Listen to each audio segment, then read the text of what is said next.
This week on HMP, we've got one of the best sci-fi westerns you've never seen. Welcome to Half-Ass Movie Podcast.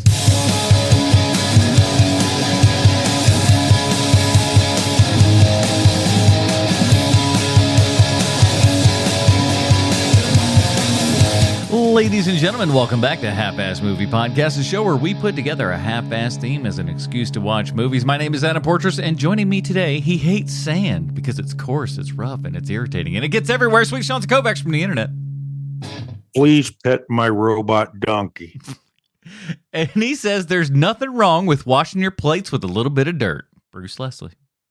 Did they at least eat the donkey? Because you don't want to let a good donkey go to waste. I remember at one point being on some sort of like little camp trip or something like that, and there were like other campers and stuff out there, like other groups or whatnot. And then somebody had some burgers and stuff, and they were like, "These are goat burgers," and they tried to make us eat them. And like that's all I could think of when I saw this. I'm like, y'all don't eat that thing. It's not good. I don't know if the hamburgers we were eating that day were actually goat, but they sure. If I'm to be believed, as Cake said, goats go to hell. Oh, so don't eat that meat. Don't eat that I've almost certainly eaten a little bit of goat at some point. Almost certainly, you say? Almost certainly. I've eaten a lot of weird stuff. Oh, that's true. That's true. You've had a lot of international travel, so you could be eating God only knows what. They hand you something on a stick, and you're just like, well, down the hatch. I was fed something called hartebeest. Nah, you don't even want to know what that is. You just going to go, tastes like chicken, then just move on with the rest of your day. Don't even be thinking about it. It's just farts. Yeah. Wait, this is just farts that we put in an animal skin and then we grilled it. And you're like, oh, this sounds great. I'll take 3, please. Well, we are back, everybody. We got our Nicholas Hoult month here as voted on by our supporters over at patreon.com/HMP. And this week we are checking out 2014's Young Ones from director Jake Paltrow. How'd he get this job? That's none of your damn business. Yeah, it's anyone's guess. We'll get into all that kind of good stuff here. Another blind Adam swing. Let me tell you something. I don't know how I do it sometimes, boys, but man, I had to text you. I was like, "You done it again, Paltrow. You crazy bastard! You've done it again." I feel like we're about to have a diversity opinion on this movie. Oh, indeed. All right. Well, before we get to all of that, do us a favor. Head on over and subscribe to this show over on the YouTube, man. We just hit 18,000 subscribers. It makes me very, very happy, and I appreciate all of you guys stopping by, checking out all the things. I've continued on my Filling in the Gap series with Eraserhead. That's a film I hadn't seen for some weird reason. Really? Mm-hmm. Of all the people, I'm shocked that you have never seen that. I tried a couple times, but the nice thing is, like in my kind of Filling in the Gap series, I do also try to fill in why I might not have seen that movie and stuff as well. So I'm doing that and a couple other things coming down the line. Mm-hmm. I lost my date night movie privileges over 20 years ago because I picked Eraserhead. I've not been allowed to pick since. That'll do it. I had a good time kind of putting that little piece there together and whatnot, and I'm going to do more of those things. I want to do, some Kurosawa films and stuff that I've missed and other Lynch films and a couple things down the line. A nice excuse for myself to kind of watch a movie and then, intensely sit down and write something hopefully interesting about it. And so I hope you guys like that too. So check it out. Links are in the show notes for that and everybody. So appreciate that. And if you really, really love the show, why don't you head on down patreon.com, HMP, like pre-show, post-show, Dinger Zone. And of course you get to vote and be like those awesome people that voted Nicholas Hoult for this month. And that's who we're covering. So appreciate all that. And of course, reviews on iTunes, drop us an email, halfassmoviepod@gmail.com, all that kind of good stuff. Let's get into it, boys. Here's the IMDb plotline for Young Ones. As we know, IMDb always 100% correct in everything they say and or do. Set in the future when water is hard to find, a teenage boy sets out to protect his family and survive. We already saw Mad Max, though. What happened? Oh, is this a different film? This is written and directed by Jake Paltrow. Jake Paltrow did some TV work in the early 2000s, some NYPD Blue, The Jury. Just before this movie, he directed The Good Night, which was an absolute flop. I don't know why anybody gave him any money of that, but don't you worry. You recognize that last name for a reason, so you know how this story goes. Of course he got back on the horse, and thankfully, he did well in this one, but he does Papa, I want to make a movie again, Papa. His mother was mad that she didn't get cast in the Elle Fanning role. Blythe Danner is the little sister. He would go on to direct 2 episodes of Boardwalk Empire, an episode of *Halt and Catch Fire*, and a documentary on Brian De Palma called De Palma. I actually like that. And a movie called June Zero, which I don't know if you've heard of this thing before, but let me read the plot line for this. A film that examines Adolf Eichmann's trial, capturing the empathy and humanism amidst the atrocities committed during World War II. Same director. Date night movie. Double feature with the Racerhead. It's foreign language. It actually looks. I watched the trailer. I'm like, this looks really, really good. I was kind of shocked. This is starring Michael Shannon, Elle Fanning, Cody Smith McPhee, Robert Hobbs, Annie Mullis, and our subject of this month, Nicholas Hoult. I went in this. I kind of chose this one practically blind. I was kind of scrolling through Nicholas Hoult's filmography and everything. It kind of was the cast that sold you on this one, right? Yeah. Michael Shannon's in this. Exactly. I was like, Michael Shannon, Elle Fanning's in this. I'm right on board. And we always forget, like, Cody Smith McPhee is like one of those actors that's like been in a million things. Mm-hmm. He's an X-Man. Yeah, he's so good. And we'll talk about it later about like the kind of pairing between him and Nicholas Hoult there that was a little confusing. But the cast and everything, I was like, and the idea that we were in kind of some sort of near future post-apocalyptic, we're still kind of in the Mad Max looking for Waterland. And I'm like, well, this movie costs like $5 in comparison. Let's see how they kind of stack up. Yeah. We're after Mad Max, but before Road Warrior. Yeah. We're right in that kind of transitional period there and everything. We're not quite gone yet. Did either of you guys happen to see what the UK title for this was? It had to be something better than Young Ones, I would hope. It was Badland, Road to Fury. So if the U.S. release of this was Road to Fury and then Fury Road comes out, talk about some brand confusion. Boy, there'd be some very, very upset Americans. I see another lawsuit. Just swipe that last bit off there, and I think you would be okay with that. But yeah, another name would have been so much better because this is such an awful, awful name. But Robot Donkey, My Robot Donkey, the movie. Washing dishes with sand. I would have named it not as good as Real Still, Fury Road, or even Chappie since it's in South Africa. Oh, man.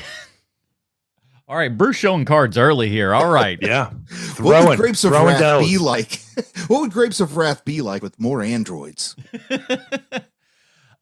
Listen, I like this movie because we start out and we learn so much so fast, and there is a lot of show not tell within this movie and stuff, and they allow you to use like their locations, their props, their clothing, and everything to tell you what's going on here without having to hit you over the head with it constantly. There's not some, like, if this would have been your more over the top Hollywood production and everything, would have been water is down, all the food is bad, and there'd be somebody coming on a PA system talking about like day 3,458 with no water, some bull crap like that. This isn't that movie. This movie kind of sits back and like it lets you see what's kind of going on. I think that's the best part for me to talk about. What's probably my biggest problem with the movie is Jake Paltrow seems to think he's making something way better than what he's making. I mean, he's got the chapters in it. He thinks he's making The Road or No Country for Old Men. Like, he thinks he's a Cormac McCarthy, and he's just not quite there. Well, he stole the kid from The Road and put him in this movie. What more do you want? He did indeed. I'm telling you, man. At least he didn't steal somebody from the Mad Max universe, did he? Well... You know what this movie feels like, and don't get me wrong, I really like this movie. Like I do. I like it a lot. But this movie reminds me of those books that once The Martian came out, people were like, other authors, like lesser than authors, are like, oh, I can write The Martian too. And so you get like 5 or 6 like novels that are like remarkably like The Martian, just not as And good as. for everyone you ran across, there's probably 100 indie ones you didn't. I mean, it's called riding to market, and it's just trend chasing. But yeah, man, it's a very real thing where it's like, okay, we're going to tell you the same story you love and change the names, and that way you can get the exact same feeling again. But guess what? You can just reread the book you got. We sent a lady to Venus. Okay, this one's different. And so the like it kind of this sort of kind of feels like an also ran. I don't think.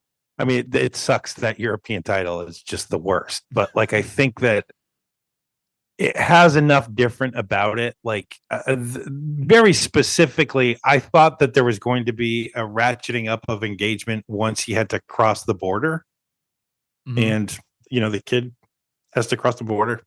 And I thought it was going to be like from Escape from New York from that point. Yeah. And the fact that it wasn't, the fact that it was actually nicer, I was like, oh, you're the people they're keeping at, like that kind of thing. And I thought that part was really cool, is that like, where they're living, where our main characters are living is bad. But I thought it was worse on the other side of the fence, and it's actually the opposite. And that was a surprise to me. I thought that was really cool. It felt to me like a movie written about the fear of insecurity and poverty from someone who's never felt either of those things. Well, I mean, not wrong. You're not wrong on that. You're definitely not. It's more we're like so poor. We're so poor we can't pay our mortgage. We're going to go buy a robot donkey. I mean, that thing looks like, come on, that's going to save back $200,000-300,000, right? How much did they say it was? Because they were auctioning with the numbers and stuff. But then again, you don't know how what numbers equal, in those times. As a person who really was like fighting over the last can of mixed vegetables in the pantry near the end of the month, and then I would watch Married with Children, where they're doing the same thing, yet they're wearing a $500 leather jacket. It loses some of the sting when you when you can see through it. Well, why don't you just sell that robot you got there? But at the same time, too, they're thinking ahead and trying to get ahead of this thing that he's always been trying to get ahead of his entire life, is like, oh, I will be set for when the rains come and everything. And ultimately, that's what I think people have to sit down with this movie with the expectation then that this movie is a Western. This is a science fiction movie, but this movie is 110% a Western through and through. And that's what I really liked about it. Is just kind of, if you want to set somebody into a new kind of that they've never seen any kind of Westerns before, or the idea of people that are getting on horses and stuff, kind of throw people off and be like, oh, I don't want to see this. People are riding on horses and whatnot. No, thank you. That's silly. Well, here we have them riding around, or guiding around robot donkeys and stuff like that. So it's a lot more intricate and a lot more interesting than your normal kind of Western and stuff. So the fans that would not be going towards Westerns could actually watch this and go, oh, this is interesting. And then you can turn around and fool them and say, I just made you watch a Western, you big dummy. You tricked me into watching Open Range. Yeah. Because that's kind of what this movie is, at a certain point. I think I'd like it better if it was a Western. It's a murderer's row, though. You got some open range there. You got a little Chinatown, if you think about it. Very Chinatown. Little bit. So it's just a guy. You would think it was written by somebody who grew up in old Hollywood. Yeah. It is like that. But listen, there's a good chance that at some point in his life, Paltrow here, sat on John Ford's lap. Like that's that's a very, possible thing that could have happened. I wouldn't be surprised at all if it's not like they're going to do like a retrospective on this movie 20 years from now. It's just not that kind of movie. But if they ever do, it wouldn't surprise me at all to hear Jake Paltrow go, no. Nick Holt's character is supposed to be the hero of the movie. It has that feel, like, because he is a kind of villain in this movie that is the kind that you don't get in movies an awful lot, which is incredibly charismatic and also just a snake. Like that doesn't happen. Like it doesn't happen all the time in big movies. But at the same time, too, and again, I feel like this is something that you would have seen more with the Western and stuff as well.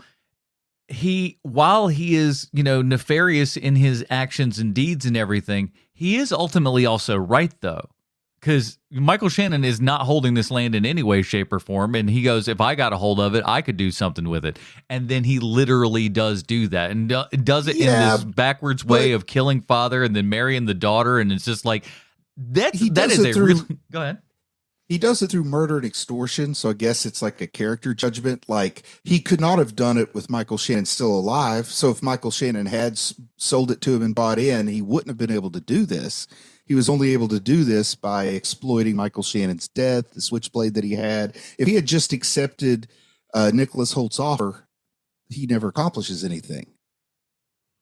Yeah, but guys, you have very specifically just breezed right past the worst thing he does in this movie, which is to get the seed money to get the farm working. He sells a baby that isn't even his baby. Well, yeah.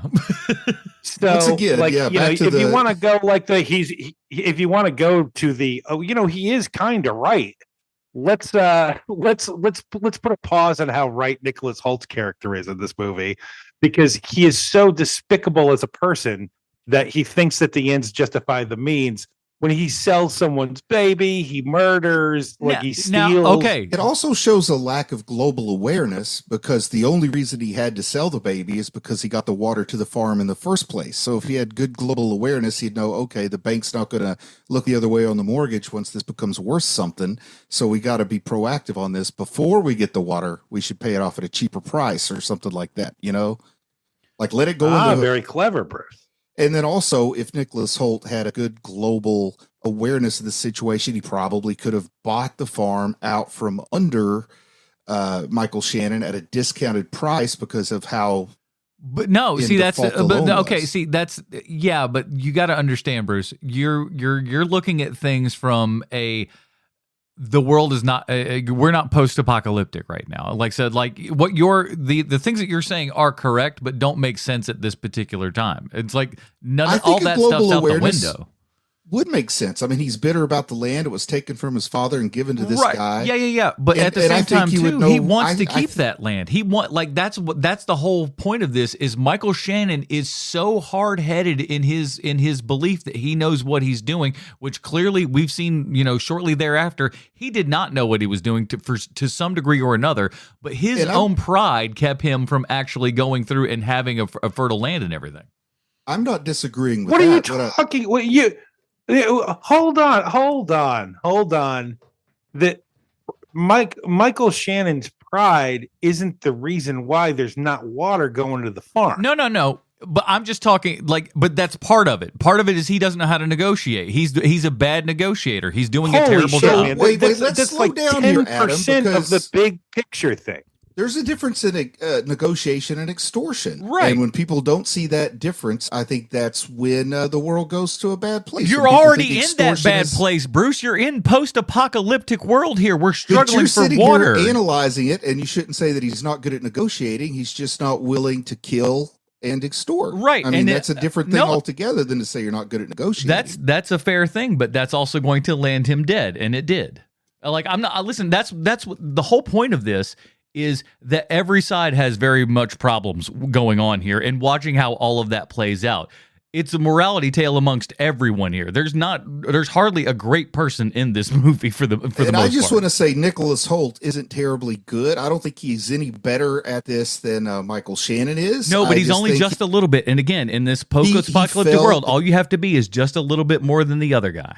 He fell into opportunity, and if you've ever seen the classic movie Stand and Deliver about Jaime Escalante, as he told his kids, you only see the turn, you don't see the road ahead. And that's what he's doing, is he's seeing the turns, and he's creating more problems, seeing the turns, creating more problems. And guess where he ends up, Adam? He ends up dead. Right. So he's not any better than Shannon. Guess who ends up on top of everybody? The dorky little kid who's an X-Man.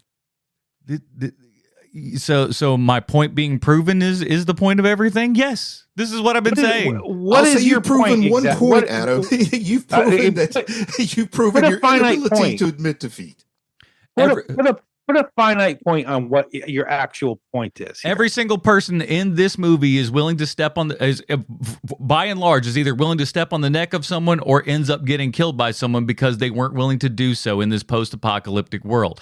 It is not. This is not a nice world that we live in here. These are not. And you nice don't see people. And that you we're don't dealing see with. the difference. You don't see the difference between what Michael Shannon's character is doing and what Nicholas Hoult's character is doing. I very much see a difference in what they're doing. But my point is that like neither one of them are served by their own actions and everything. Nicholas Hoult doesn't see far enough ahead. He sees only in the moment. I think you take Nicholas Hoult out of this equation. Michael Shannon holds that land until he dies at a premature age because there's no health care, even though his wife has cybernetic implants that she can walk around with. Who the heck's paying for that when they won't pay for irrigation? But that's a story for another day. But I just think that the inconsistencies here, if you want to prove that this is a Mad Max world, then make it look like a Mad Max world. If this same plot line's happening in Mad Max and George Miller's directing, I'm saying, of course it is, because George Miller's going to make it all make sense. But you don't have someone getting $30,000 a day worth of health care provided by the government, because obviously they don't have any money. And it's the same government that's partitioned off the land and won't give you water. I mean, it's just an inconsistency that pulls me so far. Government never been inconsistent, though. That's for sure. Come on, I said government because government's never been inconsistent before. Listen, I don't know where all that shit's coming from, and it's weird, and it does, it brings up that question, and you're not wrong for questioning that. Hold on, I think they stick the mom in a wheelchair. This is a better movie. I agree, but we're making it in the future, and we got to sell some future shit, and we do it by this cool little way because it's a design, and you instead of you just going, oh shit, this is like again. Take the science fiction out of it. Put this, in the 1700s, and they're gonna go visit mom, who's in, who would be in just a wheelchair. If you have to back defend then. a movie by saying take the science fiction out of it, maybe the person who wrote and directed it should have taken the science fiction out of it. Or maybe you came into this jaded. It sounds like, Bruce. Jesus Christ. This is a better movie if they take the high tech completely out of it and go Mad Max style, where we're scavenging what's left of the world. I mean, that's what makes an apocalyptic story work for me. Is a lot of it is kind of like an allegory for the Dark Ages after the fall of Rome. We're digging up and using artifacts because they're more advanced than what we can make ourselves, and that's how you sell this story. You can't go halfway there. That he goes halfway in one direction, halfway in the other direction, and those directions just don't meet in the middle for me. He needed to lean more into the sci-fi or more into the apocalypse, or just set it in 1930s in the real Dust Bowl days, which are clearly the inspiration for this, because those true stories are way more horrific than this one he tried to horrify us with. Right, because that's how you can tell stories in an effective way. Is because here's the thing, also kind of unfair to compare a Nepo baby to John Steinbeck. My apologies. Well, but not for nothing. But that Steinbeck, not for nothing, is wildly depressing. Steinbeck is so wildly depressing that you do want to jump off a cliff at the end of any of those things. And so with this, you can just do that in a more sci-fi way that you can throw it off and not have to actually think about the actual atrocities of the past and everything, and can just do what we used to do in this world and have some allegorical things that we used to say. Why do you think Steinbeck was depressing, Adam? Everyone's dying in his books, Bruce. No, but I mean, that was an intentional decision he made to be depressing. Why do you think he made that decision? Why do you think Steinbeck felt? I don't know. Because it was a depressing time. It was not great. I understand all of this. Well, it was the Great Depression, but he was also writing this with a clear. I mean, everything Steinbeck wrote was with a clear agenda. He got put on the government's communist watch list, but his agenda is we have what it takes to take care of each other, but we refuse to do so. So he wanted people to be so depressed. They're like, I don't want this to keep happening. He wanted people to take action. I don't think Paltrow really has any action in mind that he wants us to take after watching this. He's telling a story. That's all it is. It's like this is an old West story of people trying to grab at land and hold on instead of in the West, where we were trying to go from zero to build up civilization. We're going from the ashes of civilization to try to rebuild that to look like a thing of the past. It's the exact same thing, just told in a different era. But he thinks he's making No Country for Old Men, Once Upon a Time for Hollywood. He thinks he's making a movie worthy of I think that's what chapters. you think he thinks he's making. That's exactly what I felt like he's trying to communicate with the I way think it's if this broken into man's name chapters was and Rob leaders. Jones, you wouldn't give a shit. I don't know why. I think Paltrow. I didn't even know who directed this until I sat down to talk about this and looked it up, and then I really wasn't happy about it. But I'll say, and did you watch the closing credits? He literally had people taking curtain calls in the closing credits. Because it's like an old Western. Those are literally Old West takes. That is literally the end of fucking Rio Bravo. That's what they do. But this movie, my friend, I have seen Rio Bravo. I have enjoyed Rio Bravo. This, my friend, is no Rio Bravo. I'm not saying it is, but like it's a trope. And like, I don't know. I liked it. I like seeing the people. I don't know. It just seemed cool to me. Sean, help me. I'll say it was my favorite part of the movie. So that I agree with. This is where I think that you two are having your differences. It's literally on Bruce's biggest problem with Jake Paltrow is that he thinks that he is a much grander player than he actually is. Yes. And what you're saying, Adam, is no, he doesn't. I don't think so. And that's where the majority of your arguments are coming from. Yeah, I think he thinks he just made a great feast, and what he made was a really nice burger. And there's nothing wrong with a nice burger, but you got to know you're making a burger and not think you're making something that I can't afford to eat. And so, like, if where you fall on the fence if you're watching this movie is going to either limit or maximize your enjoyment, depending on what you think his Jake Paltrow thinks he actually made. Because clearly Bruce can't stand Jake Paltrow. He hates him. He'd spit on him if he saw him in real life. Whereas Adam, if he saw, I love the Elfman family. If Adam saw Jake Paltrow out, he'd be like, "Hey, I saw your movie. It was all right." Yeah, like that's big. That's the biggest difference between what's happening right now. And I will say this: I think that if Bruce is right and Jake Paltrow thinks that he made one of the greatest westerns of our modern era, then Jake, you got some problems. I don't think he thinks. Listen, look at the movie he made just before this. It was the biggest absolute turd. It made $100,000 at the American box office. It made jack shit. And then he made this film directly thereafter. This is somebody who this is what he wanted to do. Like, you may not like what he did, but at the end of the day, from what I'm seeing comparatively and looking at his work and stuff, this feels like something that he wanted to do. And I feel like it comes, while it may come from the Nepo pit, and I've joked about it, of course, but while it may come from a bit of that and everything and living that Hollywood shit and whatever, it's reflective of that old Hollywood style thrown in, into a new kind of, like I said, post-apocalyptic kind of wasteland location there and everything. And for me, when you got actors like, somebody that's got like an old-timey face like Michael Shannon thrown in there, you're perfect. That's exactly what I want to see. I want to get out. I want to get out of the hedge maze, the hedgerow that we're in here of he said, and I'd like to get back to the movie itself. And so I think, like, something that we haven't spoken to yet is that one of the things that this movie does very well is the Michael Shannon doesn't do much talking in this movie. And he's in it for the first, what would you say, half of the movie?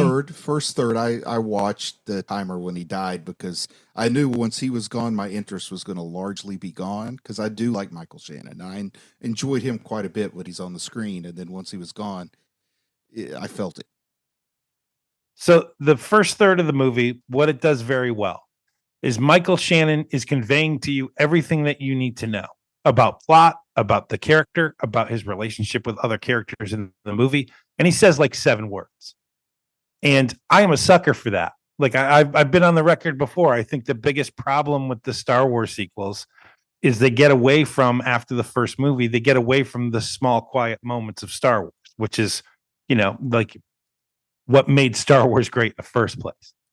And this movie does that very well. The small, quiet moments, you're going through the market because their donkey just died. So now we got to get ourselves a robot donkey from the future. And so they're looking around at that, everything that's happening with each character through Michael Shannon's performance when they're in that market. And I think that that's great. Like, that the guy who's selling them the robot donkey Michael Shannon doesn't love the guy, but he also doesn't think that he's going to take him for a ride either. Mm-hmm. Like, so you know that he's not dealing with a shyster. Like, just stuff like that, like little moments like that. This movie does very, very well in the first third. In the last half of the movie, what they do well is the learning. Like, the son has learned from the dad how to like go through life, and you start seeing those moments start coming out more and more towards the end, where you're like, oh, there is some Michael Shannon in that kid, like that kind of thing. I think they do that very well too. I think that the reason why the screenplay got greenlit in the first place is because of the ending of this movie. Very satisfying. Yeah. And I think if I look at the plot, the plot works. The plot's serviceable. What I didn't really care a whole lot for is I felt like the trying to give us some nuance on the characters didn't work for me. I'm comparing this to other stuff, which is what we do. So I'm really, at the whole time I'm watching this, I'm getting like the dramatic Westerns that the Coen brothers did. I'm thinking True Grit. I'm thinking No Country for Old Men. And of course, that's a pretty high bar of character nuance to be compared to. But unfortunately, that's what goes. Or even Logan. Even compare this to Logan, I felt like I got to know a little bit more. In the end, the characters felt a little one note. Like, even the sister, I felt like you got this really good actress, Elle Fanning, and they don't do much with her. The son has an arc in that he becomes his father, and that really could be a very cool story. But I think in that case, they need to shrink up that second act and draw out the ending. But that's just, that's more like, I don't like vanilla, I like chocolate. That's just a matter of taste. So I will expect anybody to agree with me, but I think this movie's a lot better if that second act makes a little more sense to me and flows smoother, and then they prolong the third. Because the story about a guy who's out for the man who killed his paw, I mean, that's a Western story as classic as time, and you could have a little more fun with that cat and mouse. Yeah, but I think that's a great idea in the fact that he goes through and just the whole conceit of it. Like you said, we start out, it's in Nicholas Hoult's family, it defaults, gets out of there, Michael Shannon gets a hold of it, and then it just all goes downhill. And he believes that he's going to be able to bring this thing back to life and everything. Whereas Nicholas Hoult's character's over here, and he just goes, you know what? If I had this back, he dreams up a way to do it. And like him just kind of standing on that razor's edge there all the time of like, is he going to be, kind of found out here and everything? And then the brothers realization that things are going on, him kind of sitting in the back and just waiting for his shot and everything. Again, this was all it all seemed very Western. He could have easily, because in most modern movies he'd come out and just address him right away or whatever. No, he sits back, he waits for him to make specific decisions and stuff just so he knows what to do. And then the great detective moment of like, oh, these things have this recording here and everything, and we can go back and actually look and have actual proof, which you wouldn't be able to get in the old Western movies, which again was kind of fun. And so maybe there would have been a photograph or something, but this, we go back and there's this very interestingly designed. I love the way that this kind of camera sort of, displays back its memories and everything, and that kind of, monochrome sort of look and everything. I thought that was very cool. And once it started raining again, I thought there was a moment to make some profound statements there, but I felt like they kind of sped over that too. Yeah, I would agree with you on that. I did all this to bring water to this land, and now all of a sudden, all the baby I stole and sold, the man I killed, the person I extorted, all that is meaningless. Now I've got to chase. Now I'm going to be chased by this ghost like the main character in a Poe short story. Mm-hmm. And it was all for nothing because now the rain came and everybody's land looks like this. And he almost has to be unhappy for his neighbors because now they have what he worked and paid such a high price to have just to be above them. Like, I get the feeling this guy's a socialite in whatever the apocalyptic version of that is, and he wants to be special. And when he's not special anymore, he gets a little more bitter too. I really think they could have dealt more with, what's his name? Cody Smith McPhee. I think they could have dealt more with him psychologically tormenting Nicholas Hoult's character with more and more contact from Robbie and things to make him think Robbie's been in the house at night while he's sleeping. I think he really could have played. But that's a different movie, Bruce. But that's a movie totally I would have enjoyed more. Yeah. I just think, I'm telling you what I would have enjoyed more is if they stretch out that third act and give me the revenge plot that they set up for. The way I ultimately look at this movie is like this. It feels like a clunky version of something else that you like more, and that's fine. Like, this is like, we're probably never going to get another Mad Max again until Miller is dead, and then corporations take the whole thing over. Frito-Lay presents Mad Max, and they ruin it all. Like, and It'll every be made week there's going to be a exclusively for new HBO Max. There's going to be a new thing where, like, we're going to see another version of Mad Max, like that kind of thing, like again and again. And I'm not looking forward to those days, but that's the only way we're going to get Mad Max ever again. And so this is what we have now. Like, we have this version, which I would call basically the art house version of Mad Max. Yeah. Right. Like, that's kind of what this feels like. And you're either into it or you're not. Clearly, Bruce, you are not. But it feels clunky. It feels far more character driven. It feels more performance driven. And if that's your jam, then you're going to like the movie. If that's not your jam, you're not going to like the movie. This is also a thing where it doesn't pass the phone test, but that's also bad for you, because if you're on your phone too much, you're not going to catch what happened, because there's a lot that's being told to you just through visuals. It's just the visuals are slow in coming. It felt very, very slow to me. I would say that if you were paying by the minute, this movie's a bargain. It's 100 minutes and feels like twice that. It felt really slow to me. It felt like a slow burn to me, but didn't feel slow. And it did surprisingly pass the phone test for me. Oh wow, really? Yeah, I didn't think it would. But it and also for a movie just being in stereo also kind of pissed me off a little bit, and I still didn't look away. So like, I thought that was a pretty good temperature on that. Again, I don't want to like so oversell the movie here. It's just like Bruce is going so hard in the paint in the other direction. Yeah. I feel like I want to sell people on this, like, because I do think it's just again, I kept watching it just going like, this is a very cool modern Western that we're watching here, because it's got all the tropes in it and everything, but it's got a nice brand new package and bow on it and everything. And sometimes like that's what we need to do in Hollywood, because just recycle kind of old ideas, but do them in a more new and interesting way. Will they always hit? No, but sometimes they might be something like this that doesn't. There's no way this costs more than $15 million to make. No way. So like, you can gamble on something like this, and like I want to see stuff like this happens. This, like, I want to see like Blumhouse and other companies like make little weird movies like this for $6-10 million and stuff like that. That's what we need. Is just, again, if you're gonna refresh ideas, at least do them in an interesting enough way. And I feel like, even despite like you said, Bruce, there, the little kind of plot holes and stuff of like how is mom affording this great medical care? I don't disagree with you there, but here's the thing. But you gotta admit. It looked cool though, right? Like, it was very interesting how they got her into walking and everything. We never explain what happened to mom in this particular situation and stuff. It's really cool. But it's kind of like a Chekhov's gun that never gets fired. Her condition is never all that relevant. I'm expecting something about the technology she's using to come into play later. I don't know, like maybe he gets her cybernetic gear and rigs it up to the dead body of Robbie and makes it look like he's still alive. Bruce, you of all people should know this, though. Sometimes people just be sick.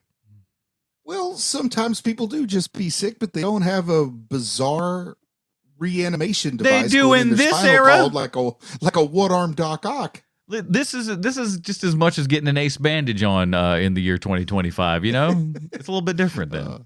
That's their equivalent of it. It's gotten to be a bit much. All of this technology, but damn you, if you ask for a glass of water, you're out on your ass. Yeah. Listen, we can't liquefy this plastic into water for you, so we're either going to put it into this lady's exoskeleton or what? Come on.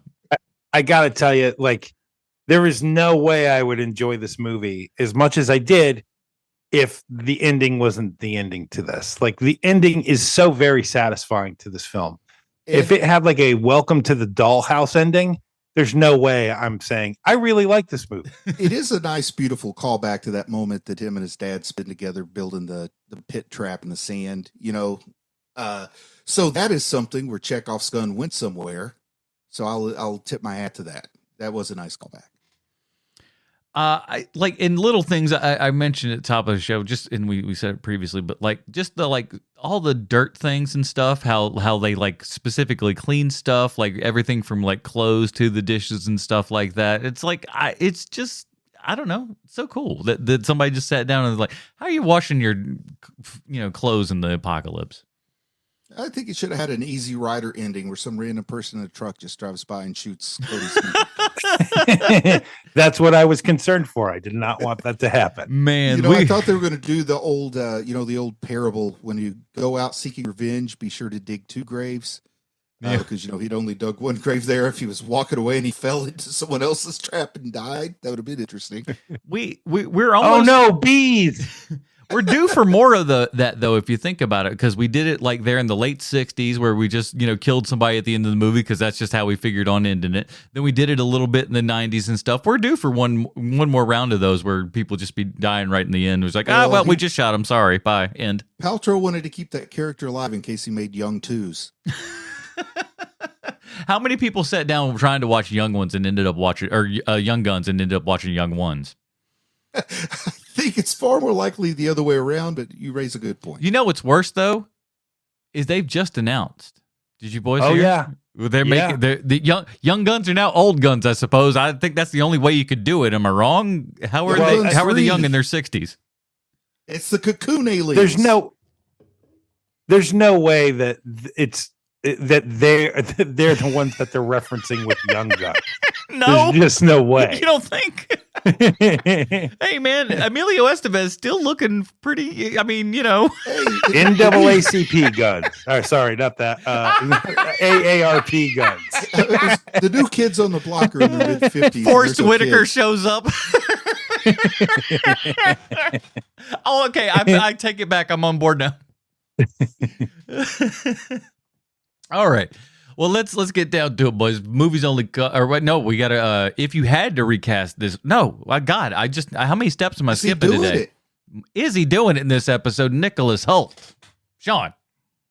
He does Slimy really well. It showed me that he has not only some villainy in him, which I think is going to bode very well for the Superman movie, but he's got a different flavor of villainy, which I think is pretty great. I think he's really good in this because he is I wouldn't call him a tough guy because he isn't, but he's like sneaky. You don't trust him. He plays like he's that kind of the type of guy that he would probably have to be at that time, which is a guy who's not super tough that has to really come off that way. Who needs to be able to have that so he can have something else up on the other people and people kind of fear him and stuff like that. That's that kind of dude. He comes and also to me. Find you a lady that looks at you the way that Elle Fanning is looking at Nicholas Hoult in this movie. My word. Find yourself a lady in the post-apocalypse that looks like Elle Fanning. I somehow think that the harsher the living conditions, the lower quality the skincare. You leave that girl be. She stayed inside and it shows. That's true. I think that Nicholas Hoult did a good job with what he was given. I never have any complaints about his acting. To me, he communicated really well, and sometimes put your own thoughts into the narrative. But he's a person who was basically a good guy who just got overly obsessed with one thing, and that was getting that land back. And he fell into this ends justifies the means mentality, but he's not cut out for that life because it did come back to bite him in the butt at the end. Yeah, which is, again, the great morality tale of the Westerns is that, everybody's got a little something to learn. I thought he was really good in this movie. Again, maybe nothing super to write home about as far as overall and everything. So I think that goes into the next question here is that if you had to recast this role, who would you do? I've got a good one. Who is it? Can I go? Oh, go ahead, and then I'll go second. I would recast this. Number one, it would make the character acting wise, you're not going to have a problem. but he's going to be smarmy enough and look Dust Bowl-y enough because Nicholas Hoult is still too pretty of a man. I like him a lot. Great actor. He's very, very handsome. But Will Poulter would be an amazing choice. So close to role. my pick. My pick was Jesse Plemons, and they got a similar kind of reasoning there, I think. Yeah, I could see that. But either one of those would I think would be a good. Maybe Plemons just maybe he's a little too old. I think in he's too old at 2014, this point, Poulter. I mean, isn't that where the Miller's time? He He would- looked a little too kid-like. He would have almost been like He Cody would- Smith McPhee. I did forget that this was a 2014. He would be young enough to do that role. Yeah, I could see that. And by the way, I almost thought right after Breaking Bad, yeah. because Nicholas Hoult is so good at like all the different voices and stuff that he do. When we hear the first voice, I'm just like, holy shit, is this his voice for this one? Unbelievable. It's Cody Smith McPhee. So I was really glad when it wasn't him because I was like, my word. And that is one tiny little speck of problem that I did have with this is that like at least certainly at the beginning and everything, I thought that was going to be Nicholas Hoult younger. And then we were just going to, hit to an older him at, a later date or whatever. But that didn't happen. He was obviously. So it felt like those two could have been brothers or something. So if you had like a Will Poulter in there to be a different, look altogether, I feel like that might have helped a little bit more. But that's just me. Well, movies only come in two forms, art or fart. We'll start with Bruce. I think we know your answer. Well, I'm going to clarify, though, because I think if this movie's just a little bit different, I like it a lot better. What I feel like is somebody bought a Thomas Kincaid and they're trying to compare it to their next door neighbor's Picasso. So is Thomas Kincaid art? I mean, it's not bad. It's fun to look at. Sure, it's art of a certain style. But if all of a sudden Thomas Kincaid was trying to auction itself off for $250,000 a painting, then all of a sudden I'm saying it's direct. It's not art. So I'm going to say this is Thomas Kincaid masquerading as a Picasso, and I'll leave it up to you to decide if that's art or not. But I did not enjoy it. But I can not enjoy something and it can still be good. I know that. All right. I personally thought this movie was a Kincaid drawing, but with lights. You ever see a Kincaid painting that's got the lights the painter put in of there? Lights, yes. How about He's the painter of lights. Yeah. But they got ones where they'll actually put little LED lights and shit behind. Yeah, it's like them. Christmas Oh lights. yeah, Awful. That always classes up a painting. But it does. It lets people know that, like, if you go out to get some milk and cookies, if you're Santa Claus or something, that there's going to be a little bit of light in the living room. I think that's a Throw nice some thing. strings on there. You got yourself some kitsch. Look, this movie is fine. I enjoyed this thing as again going in not knowing much other than a couple of cast members and stuff, and that this seemed like some sort of post-apocalyptic thing. I was excited. I wasn't excited, but I was excited when Sean goes, "Hey, this movie's good," and I watch it, and it actually was really good. It was a full-ass Western, just shown in the sci-fi, and for whatever reason, that clearly was what I wanted this week. Sean? Yeah, it ain't for everybody, man, but I like this movie. And the ending specifically is what is the best part about the movie. That's rare. We don't see that very often. Yeah, usually it's just like, oops a daisy. Well, credits. Credits. a little, we would like to thank, and then a big giant apology right there at the last tail of the credits. Sorry, all we got left is this fart in a jar. Post credit. They have a license. So I really liked the ending to this. I really like this movie. I like it a lot. It is clunky. It is slow. There are large swaths of time where you could go and make yourself a sandwich and come back and you've missed nothing. But in other parts of the movie, if you went to make a sandwich, you would have missed everything, because that's the kind of movie it is. It is such an art house movie. So you either like that or you don't like that. And in this particular moment, I really enjoyed myself watching this movie. Just think about this, folks. How often do we argue to the level that we argue about a movie? Yeah. Not often. That makes me think you definitely need to check it out and let us know your opinions on this and where you stand, because I'm curious. A Terrence Malick-like scene of wheat growing. It's not that bad. Come on now. Come on now. Can you please pluck the rebel in the monoculture for me? Let me tell you something. One of the last movies I saw with my ex-wife was Tree of Life. We were the only two people in the theater. And that movie goes on forever, and it's That is slow, a forever movie. and it's a lot pretentious, but whatever, right? There's not even a through line plot to that movie. No, somebody ends up in heaven, you know. But I don't like. But for whatever reason, on that day, like I could just feel it coming off of her during the whole thing. And once it hits credits, directed by Terrence Malick, she was like, "I hated that," and I was just like, "I loved it. I thought it was so good." I was like, and I don't normally like this kind of stuff, but whatever reason, it hit me, and I could feel her the entire time from the moment that like the little dinosaurs are jumping on screen. She was like twisting in her seat, and I was like, "She's gonna hate this," and maybe that's what made me love it. But I loved it. And I love this movie. So, folks, like honestly, we will like talk about movies that we don't like a lot. You know, like so one of us will like it, some of us won't like it, and you know, like we don't really get into like as large an argument as what was had here today. Yeah, this is a big arguer. So you're either going to like it or you're going to dislike it. There won't be a single person in the middle. Like it was fine. yeah. It's one of those classic. So for me, 50% it on is Rotten Tomatoes. art. All right. It is art. 2 arts, 3 arts, 3 arts. Bruce had a reluctant art, nevertheless. So Yeah, we'll take I that. said it's art. I'll let you decide if it's high art or Pulp Fiction. Yeah, there you go.